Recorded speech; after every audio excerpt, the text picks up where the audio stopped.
మండల పార్టీ అధ్యక్షుడా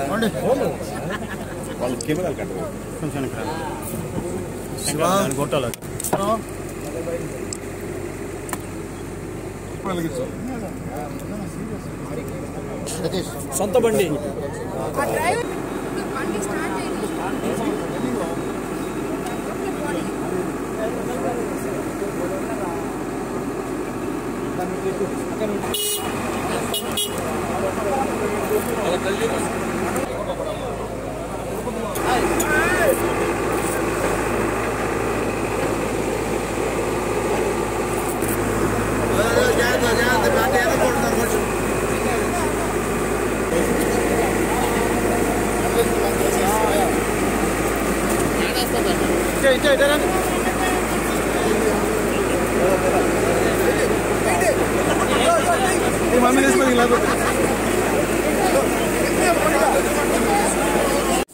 ఈరోజు ఇక్కడ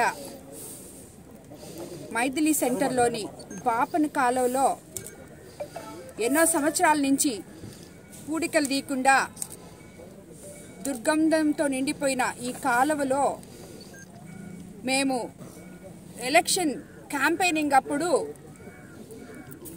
చెప్పడం జరిగింది, ఈ కాలువలు పూడిక తీపిస్తామని చెప్పి.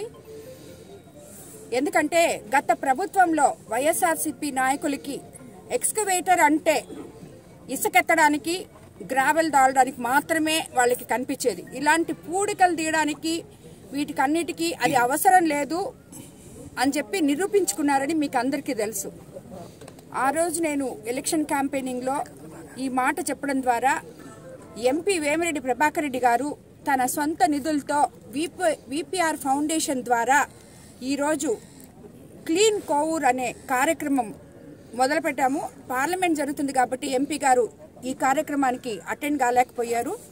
ఇక్కడ కోవూరు టీడీపీ నాయకులు, బీజేపీ నాయకులు, జన సైనికులు అందరూ దీనికి ఇక్కడ వచ్చున్నారు. ఈరోజు ఈ కార్యక్రమం ఇలాగే ఎక్కడెక్కడైతే కాలువలు మొట్టమొదటి స్టేజ్లో ఎటువంటి ఎంకరేజ్మెంట్ లేకుండా ప్రజలకి ఇబ్బంది కాకుండా ముందు కాలువలు క్లీన్ చేయాలని చూస్తున్నాము. దాని తర్వాత చంద్రబాబు నాయుడు గారి ఆధ్వర్యంలో మనకి రాబోయే రోజుల్లో ఇళ్ల స్థలాలు ఇచ్చినప్పుడు వీళ్ళందరికీ ఎవరైతే ఇష్టపడతారో వాళ్ళ ఇంటి పక్కన కాలువలు ఉండకూడదు అనుకుంటారో, కాలువ క్లీన్గా ఉండాలి అనుకుంటారో వాళ్ళందరికీ వాళ్ళ ఇష్ట ప్రకారం, వాళ్ళ ఇష్టానుసారం వాళ్ళకి అవసరం అనిపిస్తే వేరే దగ్గరికి మార్చి కొరవ కాలువలు కూడా ఇదే పరిస్థితిలో క్లీన్ చేయాలని క్లీన్ కోవూర్ అనే ప్రోగ్రామ్ని మేము పెట్టుకోవడం జరిగింది.